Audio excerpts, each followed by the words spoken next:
Hey everyone, so this is the third week in our Stuff Christians Say series, and we're talking about the phrase, who am I to judge, right?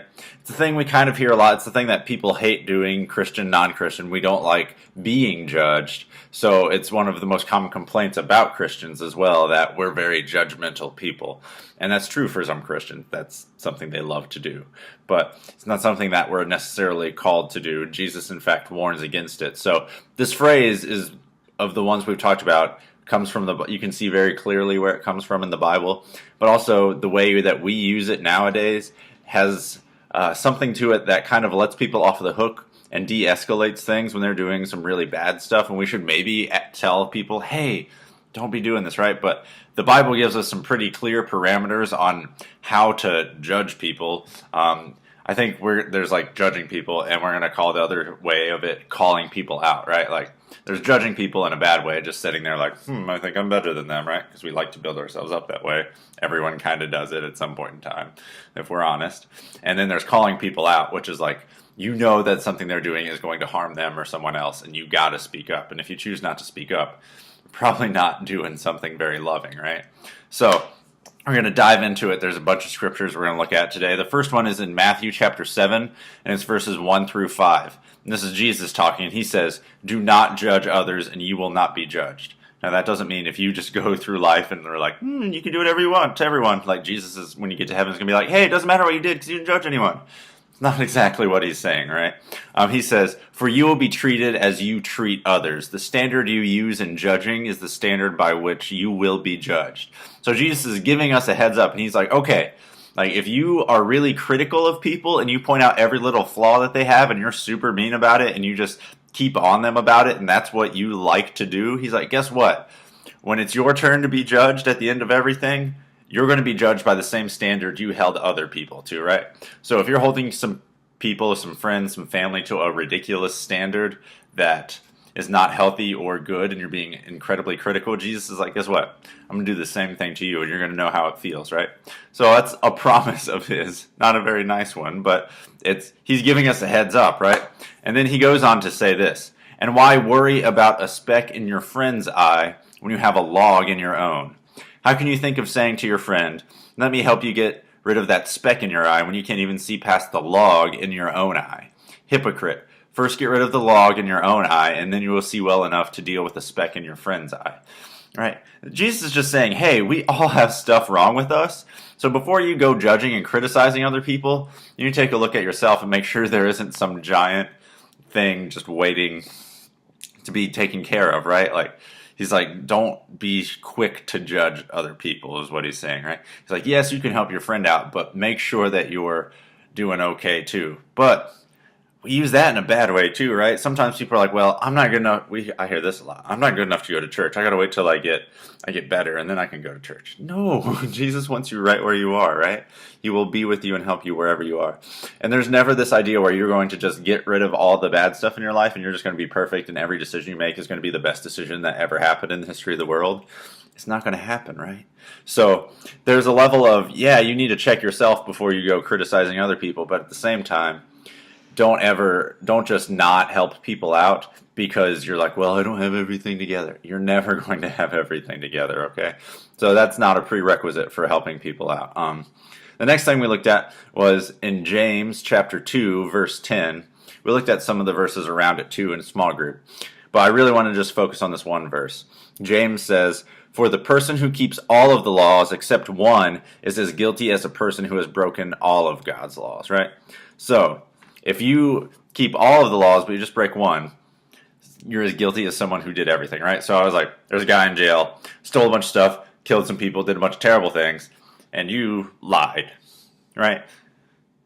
It's the same, right? It ends the same way, right? It all ends in death. It's all sin. It's all something that keeps us out of the presence of God because God does not want that disease around him, right? But he loves us and he helps us get rid of it through Jesus. But James is reminding us that we like to be like, oh, that guy over here who's in jail for this stuff, he is way worse than me, right? And James is trying to remind us what Jesus said in Matthew 7, right? That, no, everyone is in the same boat. we can't be judging other people because we have stuff wrong with us too, right? Like we like to think there are like levels of sin, like lying's down here, and like then there's like cheating, and then stealing, and then like stabbing people, and then like way above like the worst thing of all, like you could be Hitler, right? Like we like to think of sin as these levels, and yes, there are some that seem far more detestable to us, but at the same time, we have to understand that in God's eyes and God's paradigm, they all end the same way. They're us sinning, choosing our will against His, and it all ends the same way, right? So, what are we supposed to do with that? It's another reminder to us to not think too highly of ourselves, right? That we are humble because Jesus had to die for us, just like He had to die for a person who did a bunch stuff that we would put as more terrible on the terrible factor scale, right? Like Jesus died for them and for us, and we need to remember that, right?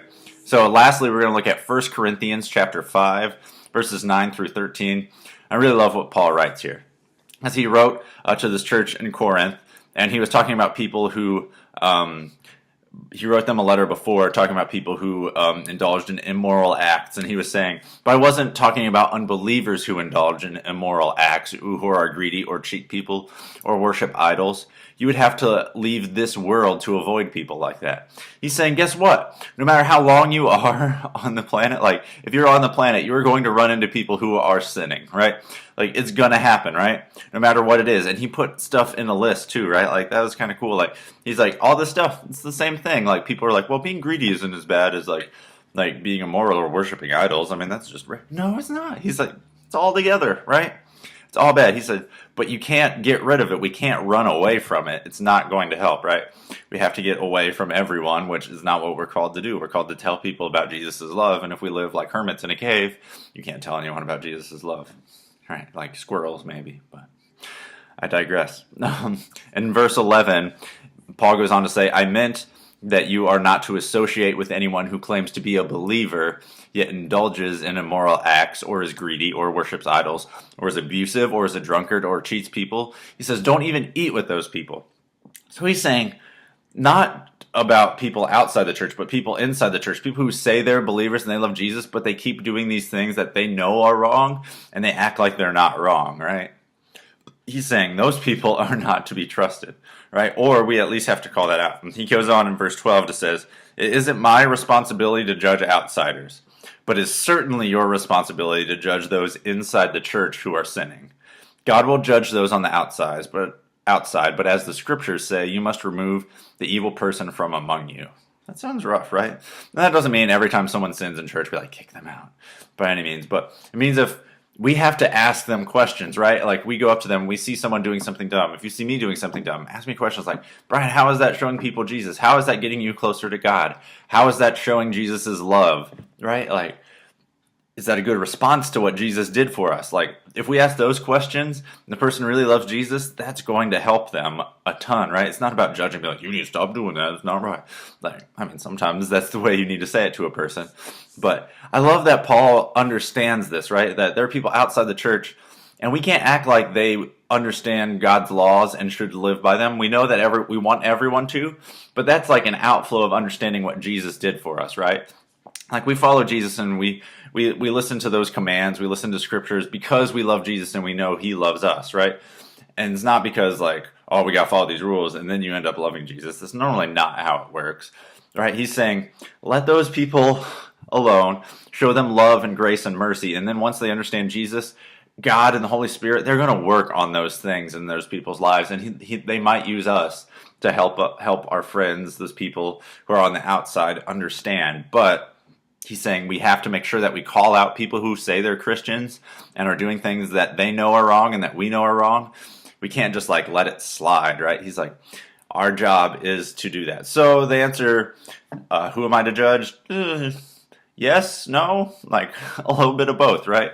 It depends on the scenario. But remember that we as Christians are called to call out other Christians when we see them sinning. But we need to show love and grace and mercy to those who are outside the church, not worrying about holding them to the standard of Christ yet until they understand who Christ is. All right. Love you guys. Have an awesome week.